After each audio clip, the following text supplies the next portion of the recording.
advisor said something to me sitting in a meeting that I will never forget. She looked at me and I was just torn because I wanted to take these other classes and I had to take my science classes. And she looked at me and she said, Jen, just because you are good at something and just because you have told everybody what your path is, doesn't mean that you are trapped. It doesn't mean you have to do it for the rest of your life.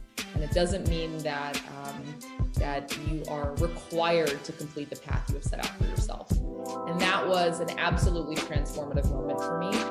I added Jewish studies to my major. I was able to let go of what I had been talking about for the last 15 years in a way that I really never thought was possible, and completely changed my life's path and decided that I could do something as a job that was what I wanted to do for my life, and be a writer and a preacher and a teacher and a learner and a youth worker and a counselor and all of these things that I loved doing. And it didn't mean that I was a failure for giving up a path that I had set for myself when I was 5. So that for me set my entire life in motion and brought me here. And I could not be more grateful for that counselor who just looked at me and said, you are free to make your choices. You are free to change your mind. Welcome to Waking Up to Life with Rabbi Josh, a podcast built around conversations with people in the community who have found a bit of enlightenment in their lives. While these events and stories may not seem life-changing to you, the conversation and a little bit of insight from Jewish tradition may reveal how these moments have shaped the way my guests see the world. This is an informal conversation, but it may just change your life as well. And if not, it's just 18 minutes with me. So l'chaim, to life. On today's show, I have the special opportunity to welcome my colleague, Rabbi Jen Lader, to the conversation. Rabbi Jen, so glad to be here with you. It is great to be here, Rabbi Josh. So while you and I have had the opportunity to work together over the years and connect on both a professional and personal level, there are some personal stories about how you got here that I think are really exciting and interesting for our listeners. So if you would, take a minute to talk about your process in making the decision to become a rabbi and come to Temple Israel. Well, first, thanks for having me. It's so fun to be here and to be with your listeners. I was raised in Austin, Texas by my parents, and we ended up in Austin because my father was a professor at the university and a research scientist in the area of molecular biology. And my entire life was centered around science. My uncles were doctors and scientists. From the time I could speak, I was on the path to becoming a doctor, a pediatric surgeon, actually, from the time I was about 5 years old when I had my first surgery as a child. And my entire life was built around this. So for middle school, I attended a specialized science program. I went to a science magnet school for high school. That was just this incredible place where everybody there were these brilliant thinkers and came from all over the city to come and learn in this way. And so like everything I did was based on this vision of myself in the future as a doctor. And then we had a huge life change, and my parents picked up and we moved to Maryland right before my senior year of high school. And I was really involved with youth group. And when I got to college, there were Jewish studies classes that I could take for fun. And I had never studied Judaism academically before. And I was taking all of my science classes in an honors science program, top of my class, 4.0. And taking all of these other Jewish classes for fun, like supernatural and Jewish literature and women's history and Hebrew and all of these things I'd never had the chance to do, and working as a youth director at a conservative congregation. And I just could not spend enough time in those Jewish studies classes. I would go from organic chemistry to Hebrew and then back to molecular biology in one day. And my advisor said something to me sitting in a meeting that I will never forget. She looked at me and I was just torn because I wanted to take these other classes and I had to take my science classes. And she looked at me and she said, Jen, just because you are good at something and just because you have told everybody what your path is, doesn't mean that you are trapped. It doesn't mean you have to do it for the rest of your life. And it doesn't mean that, that you are required to complete the path you have set out for yourself. And that was an absolutely transformative moment for me. I added Jewish studies to my major. I was able to let go of what I had been talking about for the last 15 years in a way that I really never thought was possible, and completely changed my life's path, and decided that, I could do something as a job that was what I wanted to do for my life, and be a writer and a preacher and a teacher and a learner and a youth worker and a counselor and all of these things that I loved doing. And it didn't mean that I was a failure for giving up a path that I had set for myself when I was 5. So that for me set my entire life in motion and brought me here. And I could not be more grateful for that counselor who just looked at me and said, you are free to make your choices. You are free to change your mind. Well, I will say on behalf of the entire Temple Israel community and the Jewish world, we are really happy as well that your counselor made that statement to you and that you followed the advice. And we'll come back to the lessons that you've learned from that experience, but I have to ask the question, which is sort of begging from the story. Is there for you a conflict between that very scientific world and the very unscientific faith-based world in which you currently find yourself? So it's so funny. People ask me that all the time. And I actually think they're the same world. What I love about science and what I love about Judaism are the same. And that is walking around this world with a sense of wonder and a sense of awe.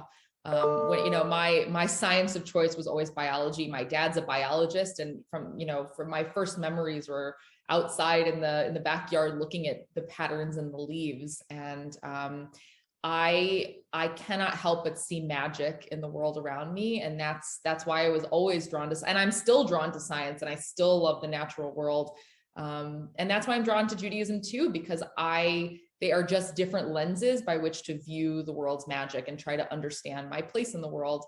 And it's funny how many doctors tell me when I'm in their offices that their other job that they would have done was to be a rabbi, and vice versa, because we are people who want to understand the world around us and see it with wonder. And it's interesting to me, as you know, we've talked about this before. My own mother was a kidney transplant patient. Yeah. And I've often come to terms with the fact that while we may say we don't see modern day miracles in the same way that our biblical characters saw miracles, we don't see the sea splitting in the same way that perhaps Moses and the ancient Israelites did. Just the fact that physicians, doctors, scientists are able to do the things they're able to do, for me, is miraculous. It is a modern miracle, and it isn't any less strange than those ancient miracles that maybe don't make sense in a modern world. Yeah. And there's, there's that blessing, that morning blessing, a Shariat Sar, that gives thanks to God for our bodies working the way they're supposed to work, that all of our holes are open or closed depending on what they need to be. And every part of life in this world feels like a miracle to me. And so, on the one hand, researching and trying to decode the mysteries, one path, and on the other hand, just experiencing a profound sense of gratitude and being able to really revel in the mysteries themselves. So for me, there's no conflict, there never has been. And I find often that people of science and people of faith have quite a bit in common. So you're now a parent and a wife and the leader of the largest synagogue in North America. Have you taken these same lessons that you've applied to your own personal life and helped your children and maybe even your husband see the world the way you see the world? How has it impacted you as a mom? Yeah, I think so. I try really hard. I'm really intentional about the way I talk about the world with my family, and the way, especially during COVID, when we were trapped in the house for a year and a half and my kids weren't in school, I thought about the parts of the world that I love the most in a time of deep fear, and tried to instill that sense of awe in my children. So I don't know if you follow me on Instagram, Rabbi Josh, or if you're even, and I know you're on it, but if you're on it, but we were out with my daughter with gloves, picking apart dead birds that we found in the woods, and working with Cantor Smolesh's wife, Dr. Jen Green, and figuring out what plants in our forest, you can see our backyard, what plants back there were safe to eat. So my kids were foraging for salad, because to them, like to me, the magic of being alive doesn't really, it's not tied to a classroom. And so I try to take every opportunity to, both in terms of my love of science and outside and living things, but also, connecting to the community through COVID too, through Jewish ritual, grounding ourselves in the foundation of our family. All of those things are really important. So I do my best, but it's a mindset, and we try to raise our kids certainly within that mindset. And obviously, they're going to have to make decisions about how they perceive the world, how they perceive faith and science in their own experiences. It is interesting to me that for you, for me, for so many of us who are faithful people, the natural world is in fact the place where we access both faith and science together, right? This whole idea that the trees growing is both a scientific experiment and a faithful belief that there is something bigger than us, something that some people, our tradition calls God.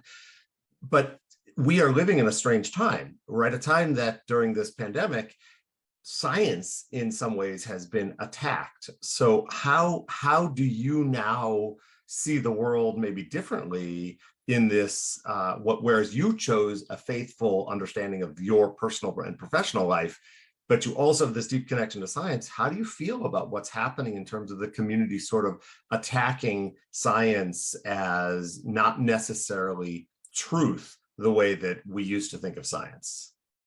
I don't feel great about it.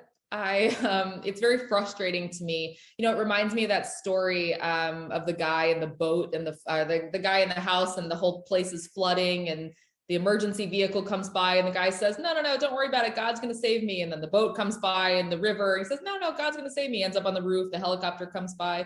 No, God's going to save me. And then the guy dies and gets to the pearly gates, and God is there. He says, God, why didn't you save me? And God says to the guy, like, what do you think the ambulance and the boat and the helicopter were? So I think about that all the time, that what an unbelievable miracle that in a time when our world is in crisis, we have tools to help protect ourselves, and the people are opting out of using those tools. It's very frustrating to me. I am lifted up by the fact that the vast majority of our community are fully committed to keeping themselves and other members of the community as safe as possible.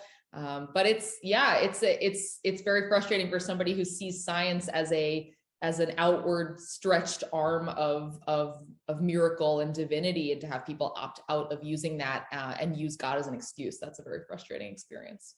Yeah, and while we at Temple Israel have not put into effect a vaccine mandate, we do certainly, as a Jewish community, feel very strongly that the option to take a vaccine, if you are able, is something that is absolutely Jewishly appropriate, necessary, and faith and science meeting in the middle ground, exactly as you are describing in terms of your own personal life.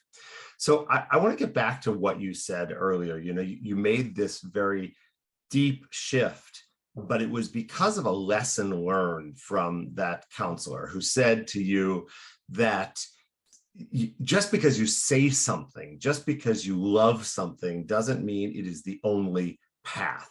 So where obviously changed your career, but where else has that impacted you as a rabbi, as a friend in the modern world? I think about it. I kid you not. I think about it every single day. I think about it every day, because I think that we are creatures, all of us are creatures of habit. We are complacent. And I think of that as a godly message, that you are free to make choices every single day that will impact your future. And if we are not capable of changing our minds and turning around and throwing something out and trying something new, then we are not taking full advantage of the life that we've been given. So I think about it all the time. I think about it, every day, when I was hired at Temple Israel, you guys made jokes about like the firm and being hired for life. But as well as I do, that we choose our lives every single day, and we have to make choices about what's important to us and our families every day. I feel like if I don't do that, I've stopped living. So for me, it's about the intention behind the way that I'm eating. It's intention behind our family, my parents just moved right across the lake over there, like intention about the communities that we're building for ourselves, the friends we choose to have, the values that we hold close. Every day we look at our lives and say, are we living up to the most critical part of our life? Are we living up to our values? Are we giving into the community as much as we're taking out of it? Is this the place we want to be? Is this the life I want to live? Are these the values that we want to teach our children? And we talk about them all the time. So literally from that moment, that has become like a mantra, like a broken record in my head, like every day is a choice, every day is a choice, every day is a choice, and trying to make the best choice that I can every day. But you said something in the middle of that really resonates with me, this idea that we are allowed to, maybe even it is our obligation to sometimes change our mind. And that's something that's really hard for me, for so many other people. But I think that if we change our minds, if we learn and grow, we are evolving as people. Right. It does, however, take this very important skill to listen, right? We have to be able to hear. And part of my challenge in the community in which we live now in this millennia is that we are more and more grounded in what we believe, what we hear on the news, what we understand. And I think it's important. I've spoken about it on this podcast. I've spoken about it from sermons. We have to start listening more to other people and begin to understand other perspectives. Otherwise, we will never succeed in the goal that you're presenting as being open to change, open to evolution. Right. And that if you move through life with the idea that that everything is a choice and we are not trapped, it makes it a lot easier to see things from a different perspective and to acknowledge other paths as not wrong. And I think the most important part of the whole thing is that to change your mind cannot be considered a failure. Like to change your path is not failing. And I think a lot of people, when they're in a relationship and they've been in a relationship for 10 years and they're getting married because that's the next step, like to not follow a path that has already been set for you is not the most important thing. The most important thing is to take a deep look inside yourself and really figure out what you want and what's important, and not do things just because it's easy. Because our authentic self is, in fact, the most important part of our human existence. And I think that that's a really powerful way for us to end this conversation. We are not stuck. We are open to change. We are evolutionary creatures, both physically, emotionally, and spiritually, as you discovered in your professional life. And I think that if we continue to remind ourselves that, the lessons, Rabbi Jen, that you've shared today are going to be powerful for anybody who takes that to heart. So this is an amazing opportunity for me to turn the table a little bit, to turn this around. In terms of your personal change, your personal growth, one of the questions I ask every guest is there something right now, a book you're reading, a television show, or a movie that you've seen that has helped shape the new Rabbi Jen? Ooh, that's I love it. Can I have two? Sure. Okay. So the first, I need everyone to go watch Inside with Bo Burnham. I'm obsessed with it, and him, about changing perspectives and processing the grief and loss and hope that we've all experienced over the last year and a half. I've watched it like 5 times, and I just feel like everybody needs to. It was like a year's worth of therapy for me to watch it every time I do. What's the title again? Inside. It's on Netflix. Bo Burnham. It's like he's a comedian, but it's not funny. So just prepare yourself for a comedy show that's not actually funny.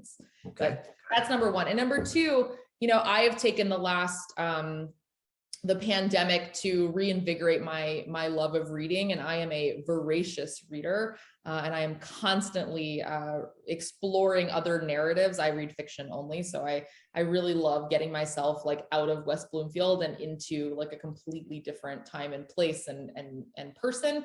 And so I've really, these last few weeks been enjoying Elizabeth Strout's work. So the Olive Kittrich and the Burgess Boys and all of her stuff is just, it's so beautifully written and really helps me reframe my understanding of myself in a different way, like seeing these characters go through all of their like small lives, but how deeply they're felt. And it helps me remember that everybody feels just as deeply as I do. And I need that reminder sometimes.